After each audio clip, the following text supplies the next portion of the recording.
रूस ने यूक्रेन की मदद करने वाले देशों को मिसाइल अटैक की धमकी दे दी।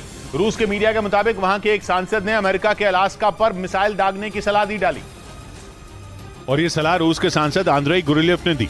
रूस के मीडिया के मुताबिक उन्होंने यूक्रेन के मददगारों में खौफ पैदा करने के लिए अलास्का पर हमला जरूरी बताया। इंटरव्यू के दौरान रूस के सांसद आंद्रेई गुरिल्येव ने दावा किया कि रूस के पास ऐसी मिसाइलें हैं जो एक झटके में अलास्का का नामो निशान मिटा सकती हैं।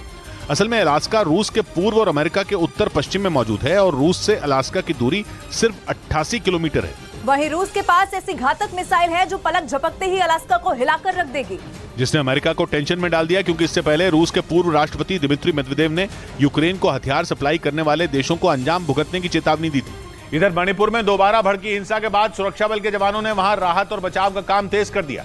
वहां के काकिंग जिले से आए एक वीडियो में सेना की कई गाड़ियां एक कतार में चलती नजर आईं।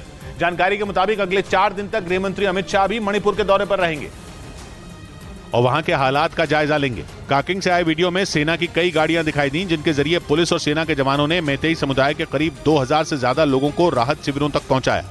इसके अलावा वहां से आए एक वीडियो में सड़क से गुजरते सुरक्षा बल के काफिले के दौरान लोग तालियां बजाते भी नजर आए। गृह मंत्रालय की तरफ से जानकारी दी गई कि गृह मंत्री अमित शाह भी 4 दिन के मणिपुर दौरे पर रहेंगे। इस दौरान वो इम्फाल में सुरक्षा बल के बड़े अधिकारियों के साथ बैठक करेंगे। इधर ईरान से बढ़ते विवाद के बीच इजरायल ने अपने सबसे घातक आयरन डोम डिफेंस सिस्टम का परीक्षण किया। यह परीक्षण इजरायल की सेना ने समंदर में किया, जिसका एक वीडियो भी जारी किया गया और दावा किया कि उसने अपने जंगी जहाजों को आयरन डोम डिफेंस सिस्टम से लैस कर दिया। वीडियो में समंदर के बीचों बीच इजरायल की नौसेना का जहाज तैरता दिखा और जैसे ही बटन दबा तेज रफ्तार से आसमान की तरफ एक मिसाइल दौड़ती दिखाई दी, जो सीधे आसमान में उड़ते अपने टारगेट से टकरा गई और उसे ध्वस्त कर दिया। इससे पहले इजराइल का आयरन डोम सिस्टम अपना लोहा मनवा चुका है, लेकिन अब इजरायल ने समंदर में सुरक्षा के लिए इसे तैनात कर दिया, जो रॉकेट, क्रूज मिसाइल और ड्रोन गिराने में सक्षम है और 70 किलोमीटर के दायरे में आने वाले किसी भी टारगेट को पलक झपकते ही मिट्टी में मिला देता है। इधर दावा किया गया कि इजरायल ने सीरिया में बने ईरान के ठिकानों पर फिर हमला बोल दिया। सीरिया की मीडिया ने हमले का एक वीडियो जारी करते हुए दावा किया कि राजधानी दमिश्क पर इजरायल ने मिसाइलें दागी, जिसमें 5 लोग घायल हो गए। दावा किया गया कि इजरायल की ये मिसाइलें सीरिया की राजधानी दमिश्क को निशाना बनाकर दागी गईं, लेकिन उन मिसाइलों को हवा में ही मार गिराया गया, जिनका मलबा दमिश्क के बाहरी इलाके में गिरा। दावा किया गया कि ये हमला आतंकी संगठन हिजबुल्लाह के ठिकानों पर किया गया। हालांकि ये पहली दफा नहीं है जब इजरायल ने सीरिया पर मिसाइलों की बारिश कर दी हो। इस साल अप्रैल में भी दमिश्क के पास इजरायल ने हमले किए थे, तो वहीं मई में इजरायल के हमले से सीरिया का अलेप्पो शहर दहल गया था, जिसमें 9 लोगों की मौत हो गई थी। उधर पश्चिमी मीडिया ने दावा किया कि ईरान ने इजरायल से जुड़े 14 लोगों को गिरफ्तार कर लिया। ईरान ने आरोप लगाया कि इन सभी ने ईरान के बड़े पदों पर बैठे लोगों की हत्या की साजिश रची थी और उत्तर पश्चिमी ईरान में ही छिपकर रह रहे थे, जिनके बारे में ईरान की खुफिया एजेंसियों को जानकारी मिली, जिसके बाद एक्शन लेते हुए ईरानी सेना ने उन्हें गिरफ्तार कर लिया। ईरान ने पकड़े 14 लोगों को आतंकवादी टीम करार दिया और दावा किया कि ये सभी ईरान में कई अहम लोगों की हत्या की साजिश रच रहे थे। हालांकि इजरायल की तरफ से इस गिरफ्तारी पर कोई प्रतिक्रिया नहीं आई, लेकिन ये दुनिया जानती है कि दोनों दुश्मन देश एक दूसरे के खिलाफ दशकों से खुफिया ऑपरेशन चला रहे हैं, जिसके लिए दोनों ने अपने अपने जासूसों को तैनात कर रखा है। इजरायल की नजर में ईरान उसके लिए सबसे बड़ा खतरा है, तो दूसरी तरफ ईरान इजरायल को अपना सबसे बड़ा दुश्मन मानता है। इस बीच ईरान में धड़ल्ले से दी जा रही मौत की सजा के खिलाफ ईरानी मूल की एक अमेरिकी मॉडल ने फ्रांस के कैन फिल्म फेस्टिवल में अनोखे अंदाज में विरोध जताया। वो मॉडल फांसी के फंदे वाली ड्रेस पहनकर कैन फिल्म फेस्टिवल के रेड कार्पेट पर चली, ताकि ईरान में बढ़ती जा रही फांसी की सजा के खिलाफ आवाज उठाई जा सके। मॉडल महलका जाबरी काले रंग की ऐसी ड्रेस पहनकर कैन फिल्म फेस्टिवल में पहुंची, जिसका गला फांसी के फंदे की तरह बना था। महलका जाबरी ने अपने इंस्टाग्राम अकाउंट पर भी इस ड्रेस के साथ वीडियो डाला, जिसमें #स्टॉप एग्जीक्यूशंस इन ईरान भी लिखा। नॉर्वे के एक मानवाधिकार संगठन के मुताबिक बीते महज 5 महीनों में ईरान 220 से ज्यादा लोगों को मौत की सजा दे चुका है। इधर कर्नाटक के कोप्पल में भीषण सड़क हादसा हो गया, जिसमें एक कार ट्रक से टकरा गई। हादसे में 6 लोगों की मौत हो गई, जबकि कई लोग घायल हो गए। बताया गया कि तेज रफ्तार कार का टायर अचानक फट गया, जिसके बाद बेकाबू कार ट्रक में घुस गई। हादसे में 2 बच्चे और एक महिला समेत 6 लोगों की मौत हो गई। हादसा इतना भीषण था कि टक्कर के बाद कार कबाड़ बन गई। पुलिस ने बताया कि हादसे में मरने वालों की पहचान कर ली गई है। हादसे की सूचना पर कर्नाटक के मुख्यमंत्री ने दुख जताया और मृतकों के परिजनों को 2-2 लाख रुपए की मदद का ऐलान किया। उधर यूक्रेन की सेना ने एक वीडियो जारी किया, जिसमें रूस के कब्जे वाले इलाकों में तेज धमाके होते दिखाई दिए। जेलेंस्की की सेना ने दावा किया कि उसकी सेना ने रूस के ड्रोन को तबाह कर दिया, जिसका यूक्रेन की तरफ से वीडियो जारी किया गया। उसमें रात के अंधेरे में तेज विस्फोट होता नजर आया, जिसे देखकर ऐसा लगा मानो वहां कोई ज्वालामुखी फटा हो। जैसे ही धमाका हुआ, चारों तरफ रोशनी फैल गई। यूक्रेन की सेना ने दावा किया कि उसने ये हमला रूस के कब्जे वाले इलाके बर्दियांस्क बंदरगाह पर किया। जो यूक्रेन के जापोरिजिया इलाके में मौजूद है। जेलेंस्की की सेना ने मिसाइल की मदद से रूसी फौज के ड्रोन को तबाह करने का भी दावा किया। इसका भी एक वीडियो उसकी तरफ से जारी किया गया, जिसमें जेलेंस्की की सेना का रॉकेट रूसी सेना के ड्रोन का पीछा करता नजर आया। जैसे ही टारगेट लॉक हुआ, यूक्रेन की सेना ने हमला कर दिया, जिससे आसमान में जोरदार धमाका हुआ। इस बीच यूक्रेन की सेना ने रूस के कब्जे वाले इलाके पर हमला बोल दिया। यूक्रेन ने दावा किया कि उसने रूस के ठिकानों पर ताबड़तोड़ मिसाइलें बरसाई। और यूक्रेन के मीडिया के मुताबिक जेलेंस्की की सेना ने रूस के कब्जे वाले इलाकों को चुन चुन कर निशाना बनाया। बताया गया कि यूक्रेन की फौज ने मिसाइलों के साथ ड्रोन हमले भी किए। यूक्रेन ने आशंका जताई कि इस हमले में रूस को काफी नुकसान हुआ।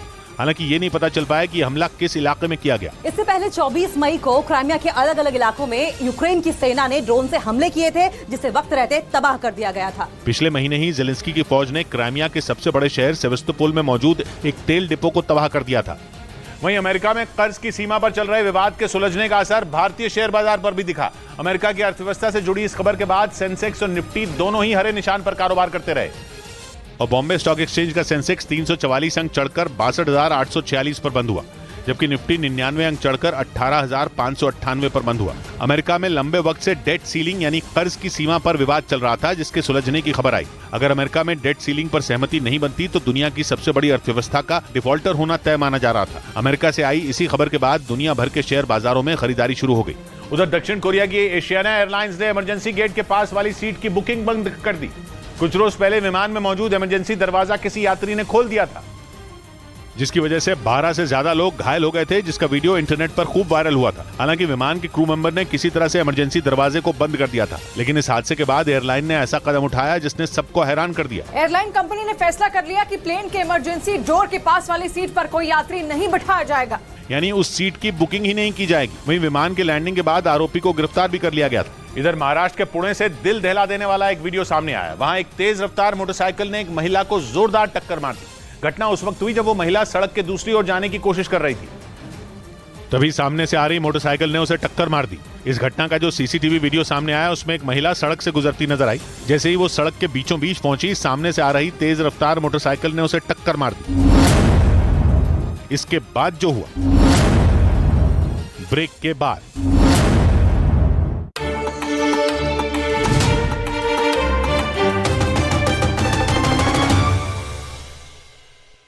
उत्तर प्रदेश के बुलंदशहर चला गया था, जिसके बाद दिल्ली पुलिस की एक टीम फौरन बुलंदशहर के लिए रवाना हो गई। तो उसको आज बुलंदशहर से डिटेन कर लिया गया है। पुलिस के मुताबिक आरोपी साहिल लड़की का पड़ोसी था और वो इलाके में एसी और फ्रिज ठीक करने का काम करता था। वहीं दिल्ली पुलिस के सूत्रों के मुताबिक सड़क पर नाबालिग लड़की की हत्या की लव जिहाद के एंगल से भी जांच की जाएगी। यही नहीं, दिल्ली पुलिस आरोपी साहिल की क्रिमिनल हिस्ट्री भी खंगाल रही है और ये पता लगाने में जुटी है कि नाबालिग लड़की की हत्या के पीछे का मकसद कुछ और तो नहीं है, क्योंकि आरोपी साहिल मुस्लिम समुदाय से आता है जबकि लड़की हिंदू समुदाय से। इसी वजह से इस हत्याकांड को लव जिहाद से जोड़कर देखा जा रहा है। विश्व हिंदू परिषद के नेता विनोद बंसल ने इस घटना में लव जिहाद की आशंका जताते हुए दिल्ली सरकार पर निशाना साध दिया। हिंदू समाज आखिरकार इन जिहादियों का शिकार कब तक होता रहेगा? यही नहीं, दिल्ली बीजेपी के अध्यक्ष वीरेंद्र सचदेवा ने भी आरोपी साहिल के हाथ पर बंधे लाल कलावे का जिक्र किया।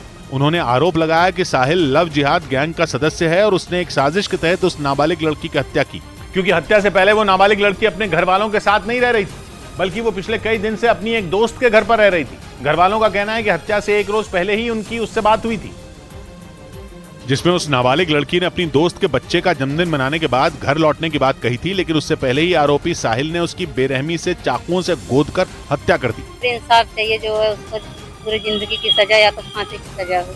वहीं उसकी दोस्त का कहना है कि आरोपी साहिल और नाबालिग लड़की पिछले 4 साल से एक दूसरे को जानते थे और कुछ दिन पहले दोनों की किसी बात को लेकर लड़ाई हुई थी। उसके बाद उसने मुझे बताया था कि दीदी साहिल नाम के लड़के से मेरी दोस्त थी। हालांकि घर वालों का कहना है कि आरोपी साहिल को उनकी बेटी जानती थी या नहीं, इसकी जानकारी उन्हें नहीं थी, लेकिन अब घर वाले आरोपी के लिए फांसी की मांग कर रहे हैं।